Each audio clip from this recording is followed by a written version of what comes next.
ओम शांति। आज 31 जनवरी 2021 है और आज के बाबा के अव्यक्त रूप से चले हुए मधुर महावाक्यों का स्पष्टीकरण देंगी आदरणीय आशा दीदी। आज की रिवाइज डेट है 25 अक्टूबर 1987। 4 बातों से न्यारे बनो। आज बाप दादा अपने सर्व कमल आसनधारी श्रेष्ठ बच्चों को देख रहे हैं। कमल आसन ब्राह्मण आत्माओं की श्रेष्ठ स्थिति की निशानी है। बाबा ने कहा ब्राह्मण आत्माएं कमल स्थिति में स्थित रहती, इसलिए कमल आसनधारी कहलाती हैं।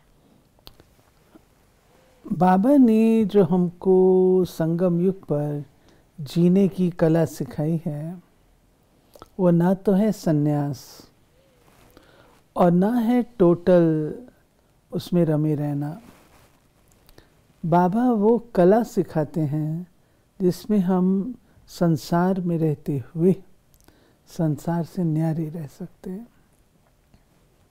कमल पुष्प की तरह न्यारे और प्यारे।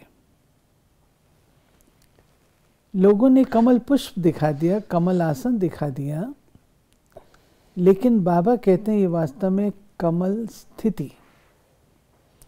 कमल स्थिति के क माना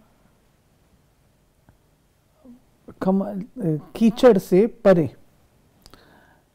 तो कीचड़ किसको कहते हैं लोग? कीचड़ इस संसार और सांसारिक बातों को। तो हमें कमल फूल जैसे कीचड़ में खिलता है, परंतु कीचड़ उसकी शोभा को खराब नहीं करता। ऐसे हमें रहना भी जीवन में है, घर गृहस्थ में है, लेकिन अपने जीवन को ऊंचा बना के रखना है। तो बाबा ने बताया कि न्यारेपन अर्थात चारों ओर से न्यारा। तो पहली चीज़ है अपने देह भान से न्यारा।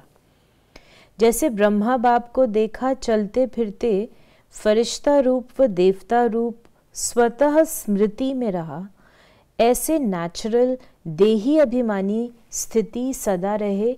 इसको कहते हैं देह भान से न्यारे। देह भान से न्यारा ही परमात्म प्यारा बन जाता है। बाबा को हम याद ही नहीं कर सकते।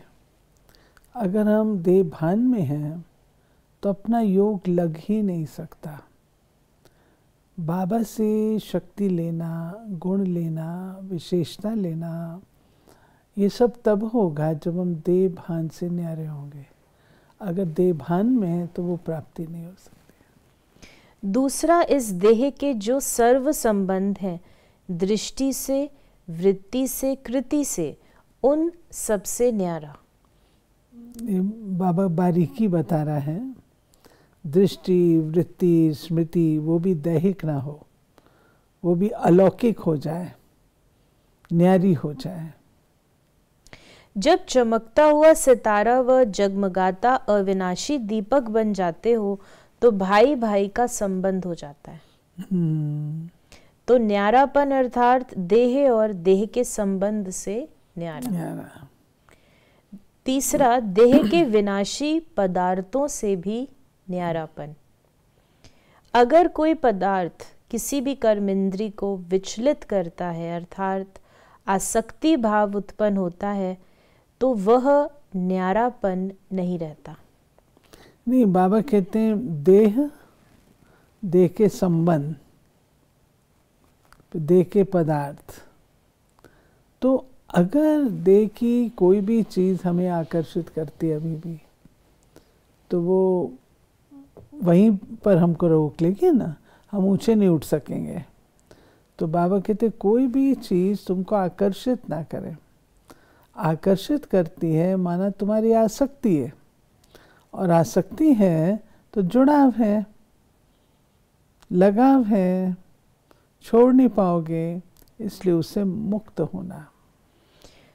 तो बाबा ने कहा, सुनाया था ना कि आसक्ति का स्पष्ट रूप इच्छा है। इसी इच्छा का सूक्ष्म महीन रूप है अच्छा लगना। इच्छा नहीं है लेकिन अच्छा लगता है। ये महीन रूप अच्छा के बदले इच्छा का रूप भी ले सकता है। इच्छा अच्छा बनने नहीं देती। कोई भी साधन के वश आदत से मजबूर तो नहीं होते, क्योंकि ये सर्व पदार्थ अर्थात साधन प्रकृति के साधन है। तो आप प्रकृति जीत अर्थात प्रकृति के आधार से न्यारे कमल आसनधारी ब्राह्मण हो। और गहराई बाबा बताते हैं कि प्रकृति भी तुम्हें आकर्षित ना करे, प्रकृति का भी तुम पर प्रभाव ना हो। अब जब हम प्रकृति कहते हैं, इसकी और थोड़ी डिटेल दादी जानकी कहा करते थे, प्रकृति माना अपनी शरीर, प्रकृति करते हैं। प्रकृति माना अपनी आत्मा के संस्कार, प्रकृति माना औरों के संस्कार। तो दादी जी कहा करते थे इन सब पर विजय पानी है, क्योंकि ये सब इस लोक के हैं, जिसको बाबा ने कहा प्रकृति जीत। प्रकृति जीत गहरी चीज है। 5 तत्वों पर विजय का अर्थ क्या है? कई बार बाबा साकार मुरलियों में कहते हैं, कहीं गर्मी होती तो बच्चे कहते बाबा बहुत गर्मी है, कहीं ठंड होती तो कहते बाबा बहुत ठंड है। इनके इफेक्ट से न्यारे। बाबा ने कहा योगी बन प्रयोग करना, इसको कहते हैं न्यारा। है ही कुछ नहीं तो उसको न्यारा नहीं कहेंगे। है ही कुछ नहीं तो उसको न्यारा क्या कहेंगे? योगी जो प्रयोगी हो, प्रयोग करने वाला हो, योग को अप्लाई करने वाला हो, वो है न्यारापन। आप युद्ध कर मेहनत कर साधनों की आकर्षण को मिटाने का प्रयत्न करते रहेंगे तो युद्ध की कश्मकश में ही पेपर का समय बीत जाएगा। नहीं, ये बाबा कहता है कि आपको योगी बनना, ना कि योद्धे। तो योगी क्या करता है? विजयी होता है। और जो योद्धा होता है वो युद्ध करके करता है।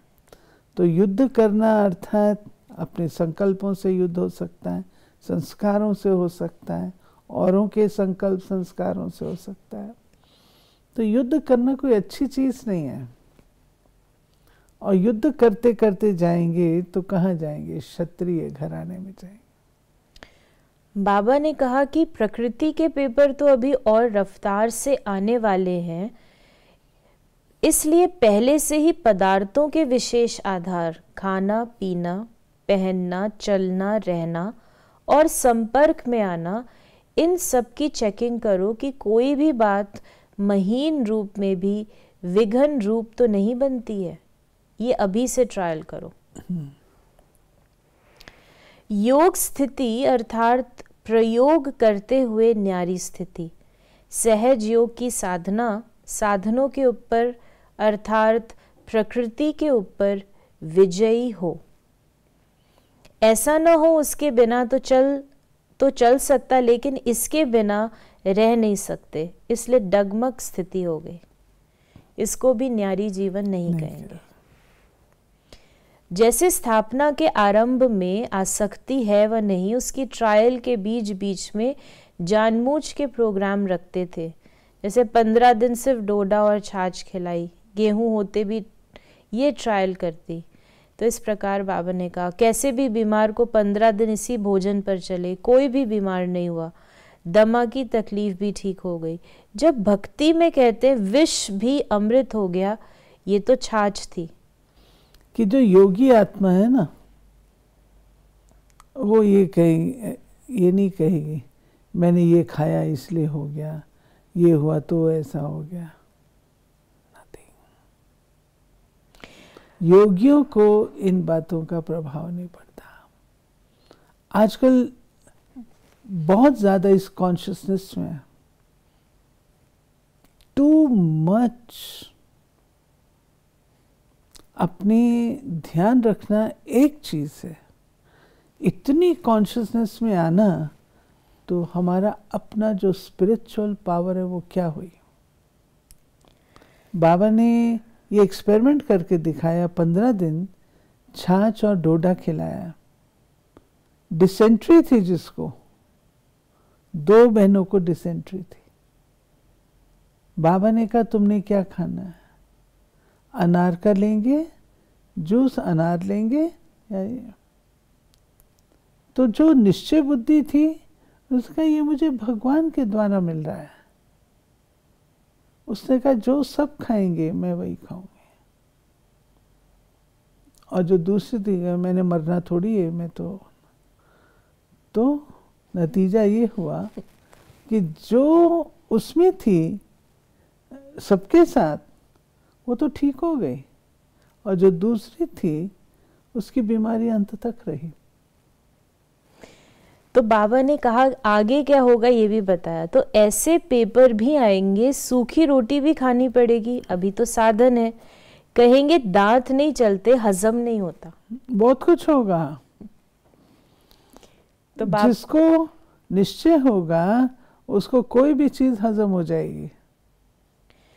फिर चौथी चीज बाबा ने कहा कि पुराने स्वभाव संस्कार से न्यारा बनना है। महसूसता शक्ति समाप्त हो जाती है, इससे न्यारा होना, इसकी भी चेकिंग अच्छी तरह चाहिए। एक है यथार्थ बात स्पष्ट करना, दूसरा है अपने को जिद से सिद्ध करना। जिद से सिद्ध करना, यथार्थ बात तो बोलो परंतु जिद नहीं करो। इन चार ही बातों में न्यारा जो है उसको कहेंगे बाप का प्यारा, परिवार का प्यारा। लेकिन बाबा ने कहा लेकिन नैनों से नहीं देखा, दिल से देखा, बुद्धि के दिव्य नेत्रों द्वारा देखा, अनुभव किया, इसलिए हर ब्राह्मण दिल से कहता है मेरा ब्रह्मा बाबा। फिर बाबा की मुलाकात है तो बाबा ने कुछ उसमें से हम शब्द लेते हैं। सच्ची तपस्या सदा के लिए सच्चा सोना बना देती है। सिर्फ चेक करने से भी दिल शिकस्त हो जाएंगे, सोचेंगे कि हमारे में ये भी कमी है, ये भी है, पता नहीं ठीक होगा या नहीं। तो चेक भी करो और चेक के साथ चेंज भी करो। फर्स्ट नंबर 1 होगा, लेकिन फर्स्ट डिवीजन में तो बहुत आएंगे, इसलिए फर्स्ट नंबर बन सकते हो। राजगद्दी पर एक बैठेगा, लेकिन और भी साथी तो होंगे ना, तो रॉयल फैमिली में आना भी राज्य अधिकारी बनना है। और बाबा ने कहा कि ऐसे नहीं चलो कोई भी नंबर बने। देखिए ये जो बाबा ने नंबर की बात कही है ना, विश्व राज दिया है, उसके बाद सेकंड थर्ड, चलो फर्स्ट नंबर हम सोचते हैं तो फिक्स्ड है, वो फिक्स है, और नंबर तो है, ऐसा पुरुषार्थ क्यों ना करें जो हम और नंबर ले लें। फिर बाबा ने ये जो कहा ना रॉयल फैमिली में आना, वो भी एक बड़ी बात, तो उसका भी हमें ध्यान रखना चाहिए। बाबा ने कहा ऐसे नहीं चलो कोई भी नंबर बने, मैं नंबर 2 ही सही, इसको कहते कमजोर पुरुषार्थ। आप सभी तो तीव्र पुरुषार्थी हो ना। वरदान है आज का, समझदार बन, 3 प्रकार की सेवा साथ साथ करने वाले सफलता मूर्त भव। वर्तमान समय के प्रमाण मनसा वाचा और कर्मणा, तीनों प्रकार की सेवा साथ साथ चाहिए। हाँ, ये बाबा कहता है इकट्ठी करो।